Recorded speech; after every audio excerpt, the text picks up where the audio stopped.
Let's forget about artificial intelligence and technology stocks for just a second. There are other things you can invest in that have potential to skyrocket within the next year or several years. But what are they? How do you find them? And what are their price targets?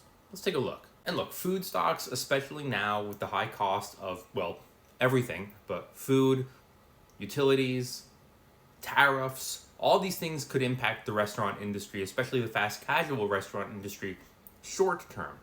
But that could bring stocks down. And if they're high quality stocks, it could present buying opportunities. I went to a website called Seeking Alpha. If you want some of their more premium services, I think there's a link in my bio somewhere that offers a promo code. But I looked up the top restaurant stocks. Now, I picked a list of fast casual restaurants, so I'm not going to the stuff like, the Olive Garden or the Cheesecake Factory or McDonald's that are gigantic, huge corporations. I'm trying to focus on smaller companies that have the potential for growth, and some of them on the list are super, super risky. So this is what the list looks like right here, and I've added a Wall Street ranking to my advanced filters to just see how it all stacks up according to the eyes of Wall Street. And you can see here that there's a lot of companies here that you'd recognize.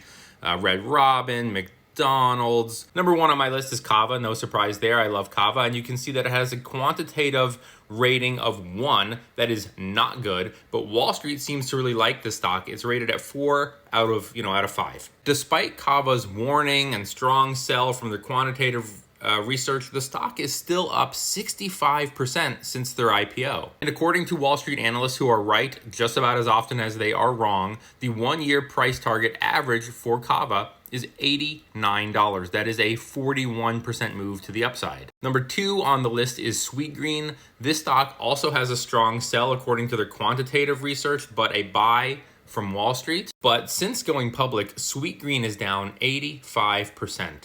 Sweetgreen's average 1-year price target is $13, up almost 70%, if the analysts are correct. Number 3 is a very unpopular stock at the moment, Chipotle. Can we talk about Chipotle for a second? This is a company that is being accused of, smaller portions, skyrocketing the prices of things, right? Extra meat is like $5, guacamole is like $3 or $4. It's insanely expensive. Everyone is complaining about Chipotle on social media. It's too expensive. The portions are down. The quality is down. I'm so angry at this company. So what does Chipotle do? They roll out a new red chimichurri sauce that you can dip your burritos or pour it on your stuff. And everyone's supposed to be excited about this sauce. And they're charging $1 for this little teeny ramekin.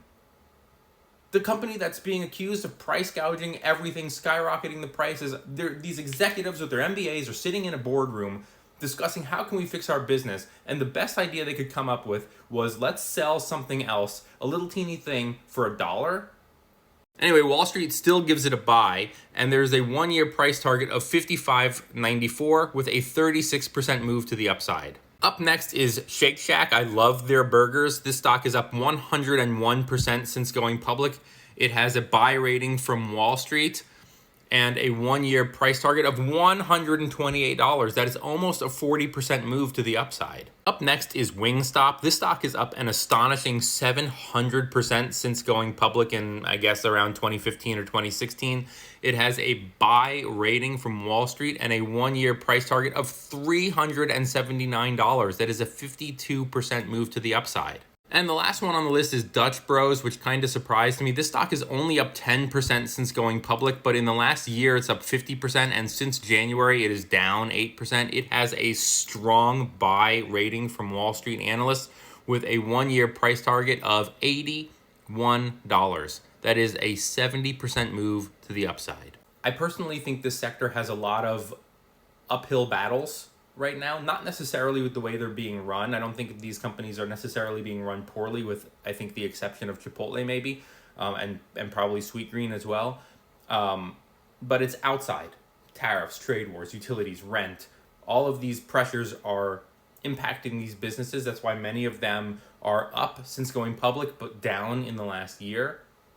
But maybe there are opportunities here. You might have to do a little bit more research. Let me know in the comments below if there's one that stands out that you would like me to research, and I can do it in the next video. And I just have a new quick policy update. If you're not following me and you leave a comment below, I will not respond to you. It's just one way that I set some boundaries and prevent some people from taking a little too much advantage.